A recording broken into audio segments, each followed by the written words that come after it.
There's something special about living in a small home. It's a place where every corner holds a memory, every space has a purpose, and the simple things bring the most joy. Today I'm starting the day with homemade buttermilk biscuits, the kind that remind you of cozy mornings and comfort. There's nothing quite like the smell of fresh biscuits baking in the oven, filling your home with warmth. In a small home, it's moments like these that truly make it feel alive. As I'm mixing up these ingredients for the biscuits, I want to let you all know that the full recipe will be in the description box below. I've been making these biscuits for the past 35 years, and over time the recipe has changed slightly until it became the one I use today. This version is my go-to because it always makes the best biscuits every single time. Today I'm making a simple drop biscuit because I'm planning to break them up and top them with some hot gravy. But if you prefer to roll them out, I've included instructions for that in the description as well.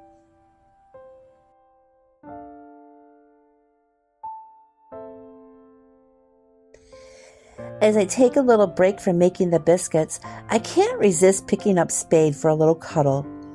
He's always right here at my feet while I'm in the kitchen, and I have to be extra careful not to step on him.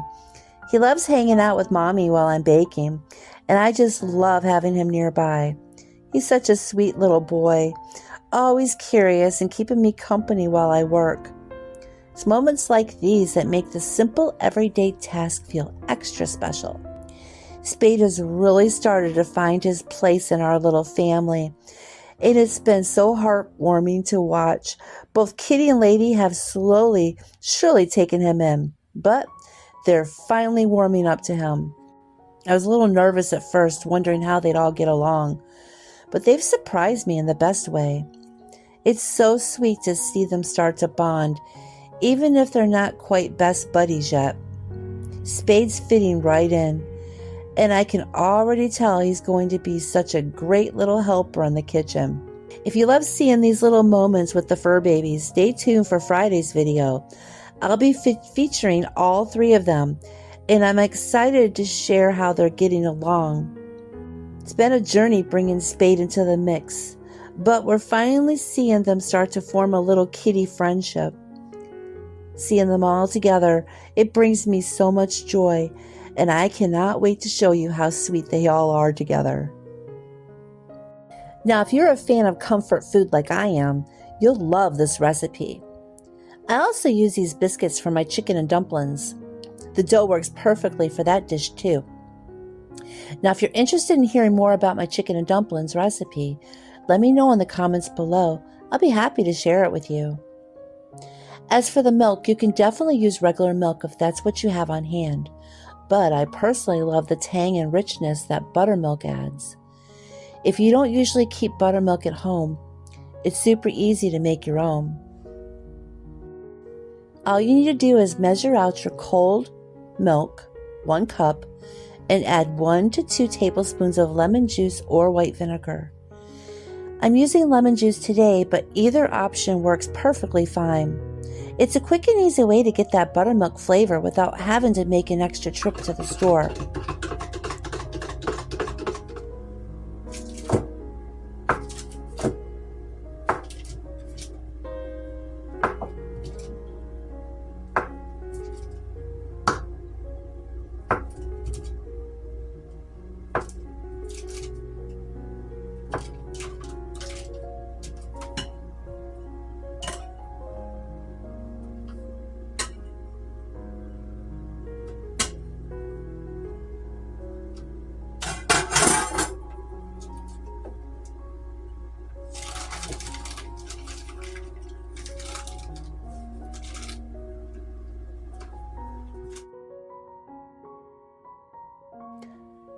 Now, one important tip when making biscuits is to make sure your butter is cold, straight from the fridge.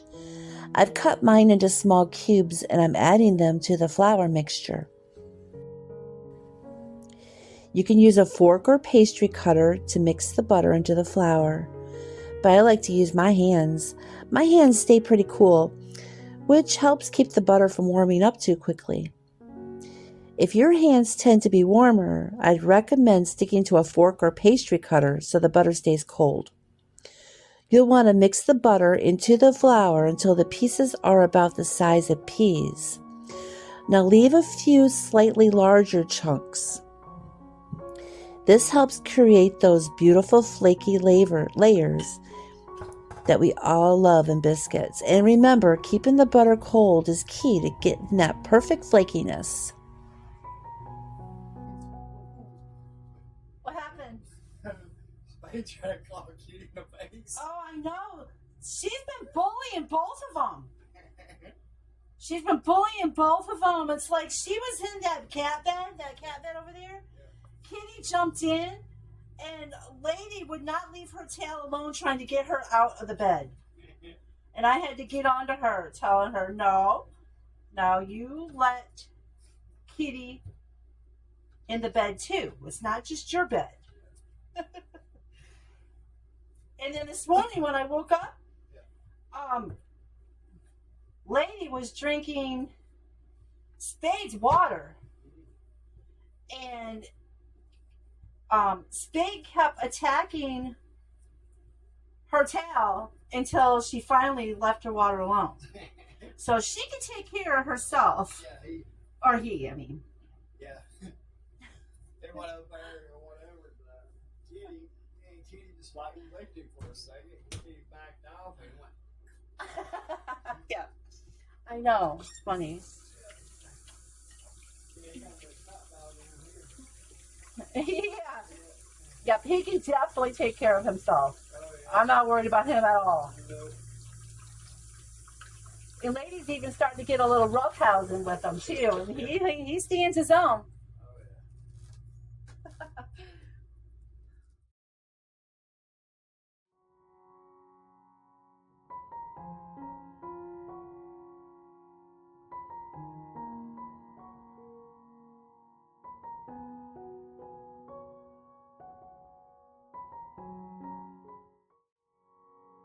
Once you've got the butter mixed in, the rest is pretty straightforward.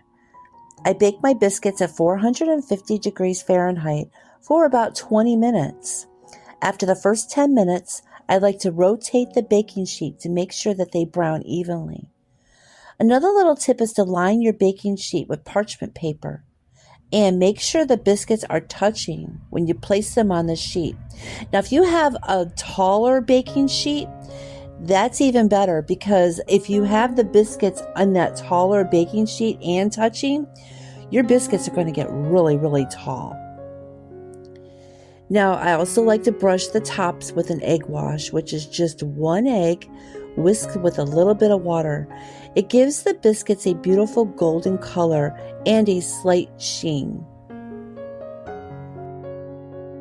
If you decide to roll out the dough instead of doing the drop biscuits like I'm doing here, here's a tip. Don't twist the cutter when you cut them out. Just press down and lift the cutter up. Do not twist the cutter. Twisting the cutter is going to seal the edges, and it's going to prevent the biscuits from rising as high as they should. Once they're done baking, I like to brush them with melted butter or honey butter. I've included my recipe for honey butter in the description below, so be sure to check that out if you want to add a little extra sweetness to your biscuits. These biscuits are so versatile and delicious. I'm sure you're going to love them just as much as we do.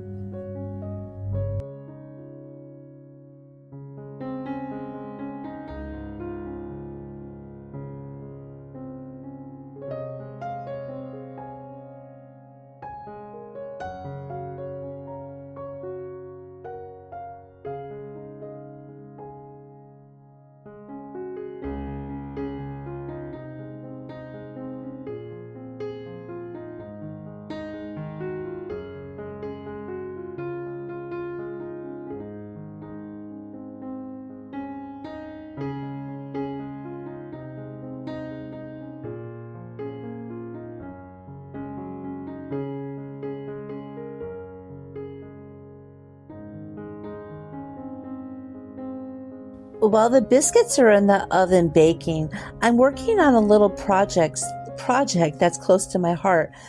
I recently picked up an old trunk at a yard sale, sold to me by a lovely woman who's nearly 100 years old. She's had this trunk since the 1940s, maybe earlier. She couldn't remember. It's already seen so much life, and now it's getting a new chapter. The bright teal it was painted before didn't quite match the soft, calming vibe I want for our home, so I'm giving it a fresh coat of white paint. As I work, I think about how decorating in a small home is about finding beauty in simplicity. It's not about having the newest or fanciest things. It's about taking what you have and making it your own.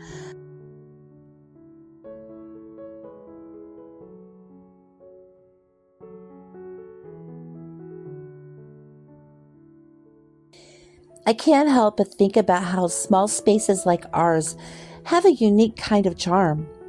There's something about a cozy home that makes you feel more connected to everything inside of it. Every object seems to have its place and purpose. Like this old trunk. It's now a focal point in our living room, not just a storage piece, but a reminder of the stories that come with it.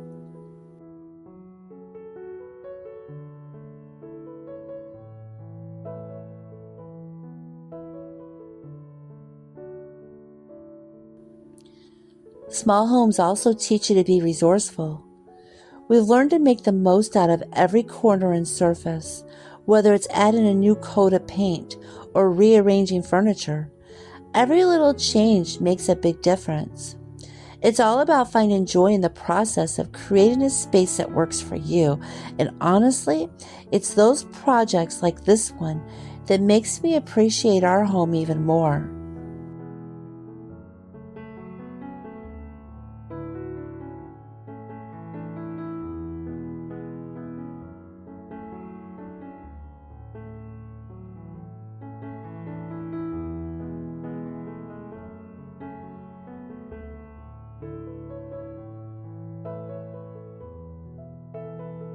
I bought some floral transfers today at Walmart, and I'm just placing them here and there on the trunk. No rhyme or reason. That's the thing about small space living. There's freedom in letting go of perfection and just creating something that brings you joy.